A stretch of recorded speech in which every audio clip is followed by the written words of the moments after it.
finishing his story, they threw everything at it bar the kitchen cabinet. You mean the sink, I corrected. What? The kitchen sink. The expression is the kitchen sink. I rubbed stress from my brow. I knew it would not be the last time today.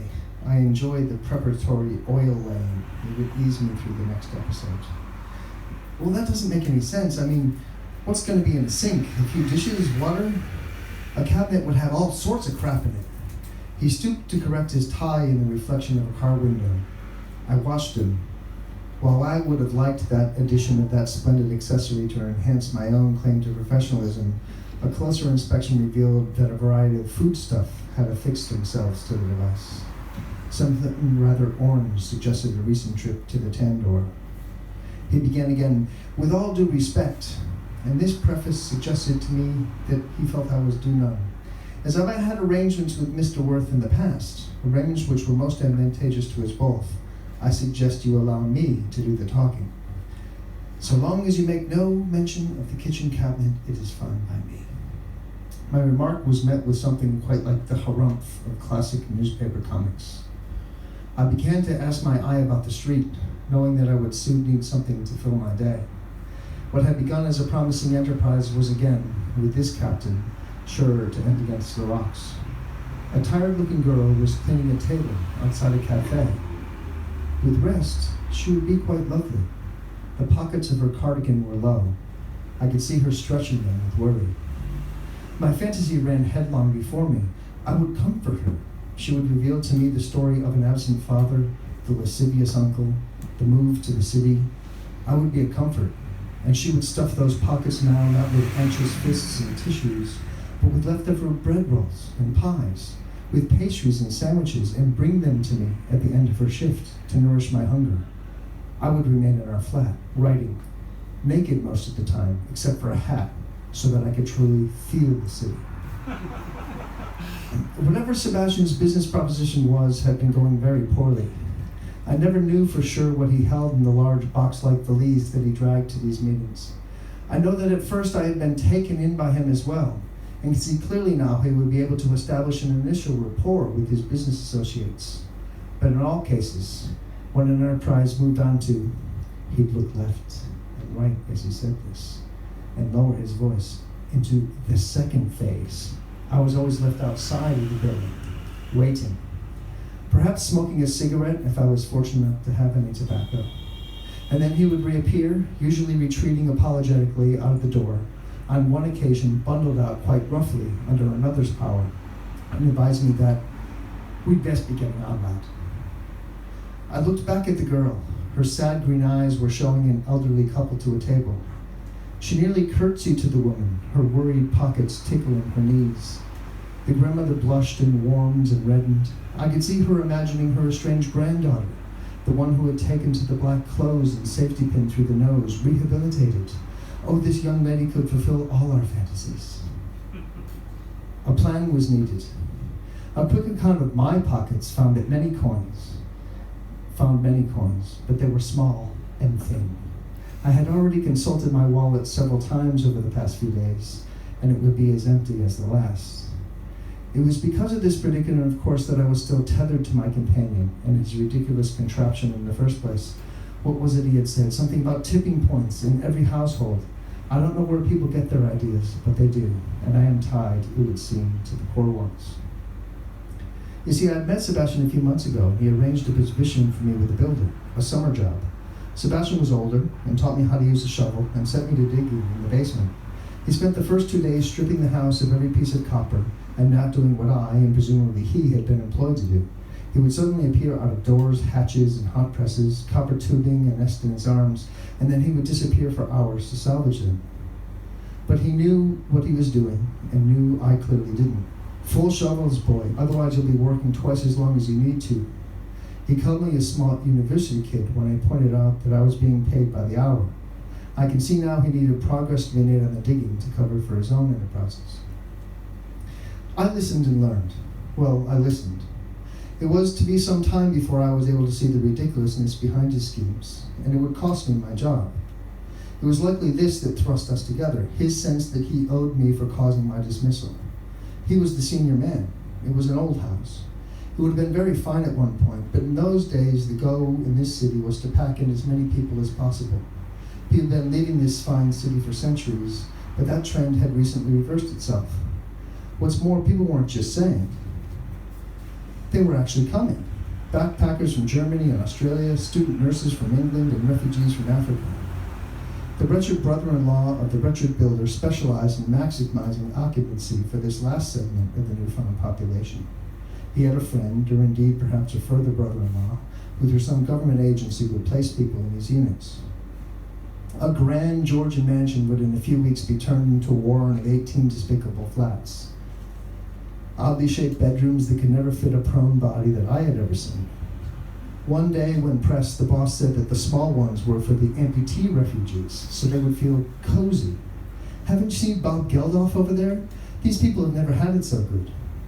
Given the nature of our bosses, I had been somewhat complicit in Sebastian's petty larceny. As the weeks wore on and the salvage funds kept us in beer at lunch, I had little to complain about. I, who had studied first political science and then literature and had the corresponding lack of skills, had luckily found a job. But as I said, it did not last. However, I digress. The girl. I think I had seen her in a dream once, maybe more than once. I approached the cafe, considering with my fingers my limited funds. First impressions being what they are, I recognized the power of what I might order. But of course, if my second impression involved fleeing the premises without paying, as I was forced to do only days previously, it would likely undermine the natural affection that would occur to me due to my debonair debut. I needed an opening gambit. I was able to plunder my pockets for enough to order a cup of tea, which is always an appropriate order, as while tea could suggest someone down on his luck, it could also be construed as the activity of someone of such means and leisure that they can remain in such an establishment for extended periods of time between other appointments.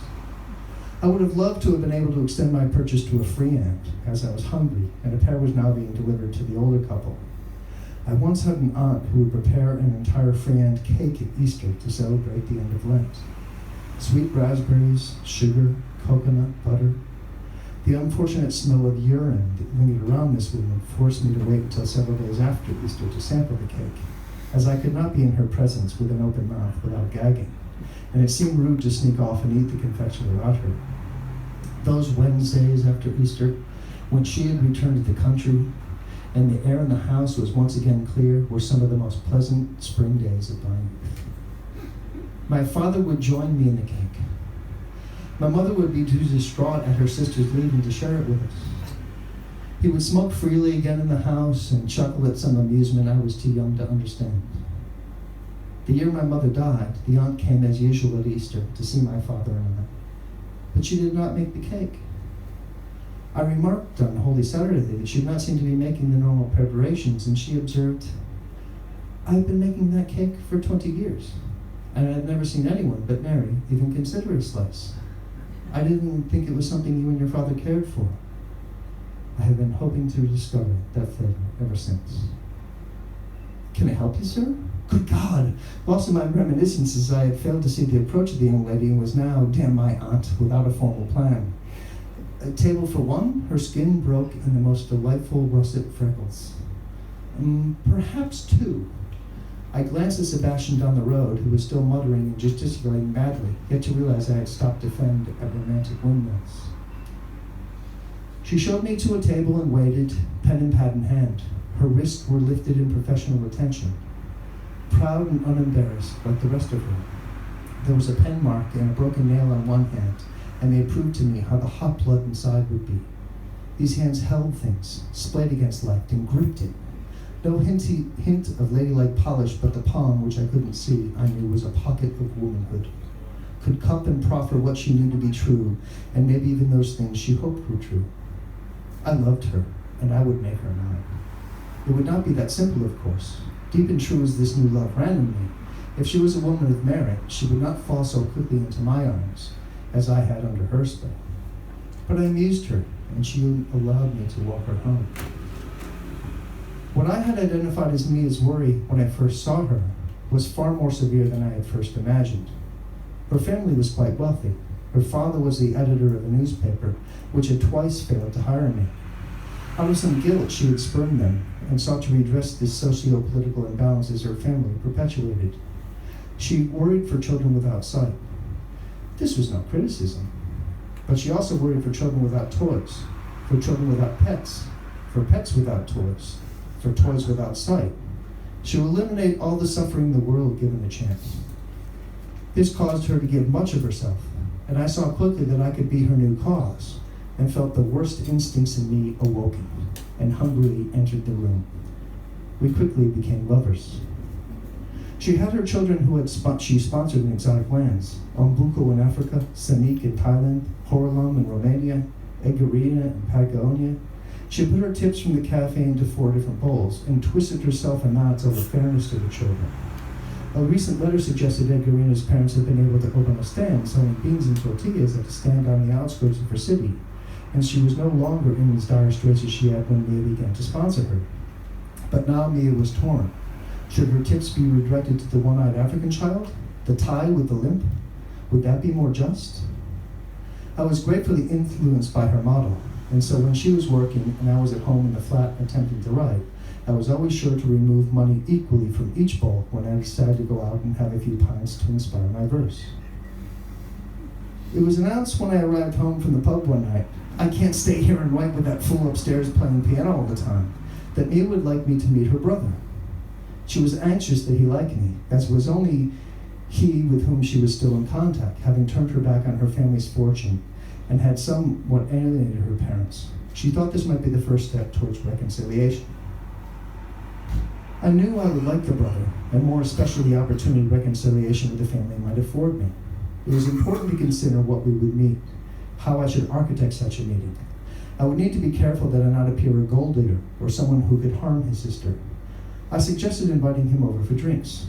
A haircut and some shoes were in order. I stepped out the next day to purchase some new clothes. I gathered a few coins from each of the almond bowls and took my key off the hook by the door. I didn't like to carry too many keys. There was a time a long time ago I'd seen my uncle with a big key ring and think that that is what I wanted. Lots of keys meant lots of power. Then one day I discovered lots of keys meant lots of responsibilities.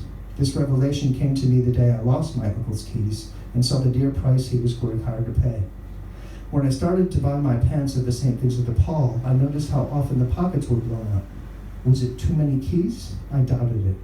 It was likely too much shrapnel and not enough notes. On the way out, I saw our neighbors, the loving husband, bring his demented wife out for a walk. He was helping her into her coat. She was shuffling in slippers. He talked and pointed and remembered. She drooled. In the end, I was wrong about the brother. It happens to the best of us sometimes, I imagine. His face was familiar and made me uncomfortable. I could sense he was worried of me. He shook my hand coldly, and when he pulled out a pack of cigarettes, searching for a light, Mia frowned at him. "No, John, you can't smoke in here." When she went to get us a drink, he was searching with his questions, but polite, like rich people are. As soon as her little robin of a head poked back in the room, "We're out of tonic. I'll be back in a jiff." His reticence fell away. "Stay away from my sister." "Pardon? You heard me." "Oh, yes, I did. Your suggestion is what? That I should remain in an alternate room, perhaps?" I took the opportunity to pick up his cigarettes, offered them to him, smiling. He declined, and I lit one, taking a long, satisfied drag. "You are aware of the arrangements, no doubt, that I am now living here? I'm aware that you're a piece of shite, like your colleague, Sebastian." Oh dear, that is why I recognized the face. He was the one who had physically thrown Sebastian from the building on that occasion. This was not an acquaintance I liked to be associated with. My lovely's footfalls were approaching on the straining old steps. I pressed the cigarette to him. He was too angry to notice he was taking it, and as Mia came through the door, she screamed at him, "John, I told you we don't allow smoking in here." She served the drinks. On the way, she arranged the ice. Oh, the way. The lemons in a bowl. The way she poured a neat serve of gin into each different sized glass, but which each were no doubt even and fair like the rest of the way she was, with her orphans, reminded me she operated in a different dimension than I. Was it temporal rapport? A certain action of the wrist in an elapsed time? I chose not to think too much about it and undo the magic. The brother excused himself after one drink, kissing me warmly and making excuses I knew weren't true. The hope for a reunion was not to happen. Almost almost all right. We maintained this life for a period. She would work, and I would be driven by the ivory tickling distraction of our upstairs neighbor into the arms of the city's publicans. After much struggle, I was able to wrest a few poems from my depths and proceeded to amble to the green with the notion of reading them, of busking. I think I wanted to see what my public would think. I proceeded to recite an epic involving confidence men, orphans, and a beautiful young lady. Before long, a crowd had gathered, and to my amazement, the cap I left at my feet filled with change. I had not expected this.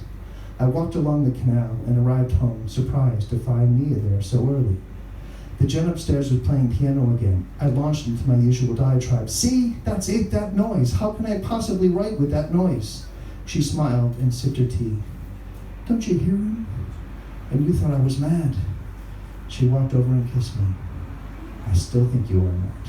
I have been listening to him for over an hour now. He is very, very good. I listened again for the first time. She was right. He was extraordinary. She was always right. When she went to the kitchen, I went over and emptied my pockets into the 4 little bowls.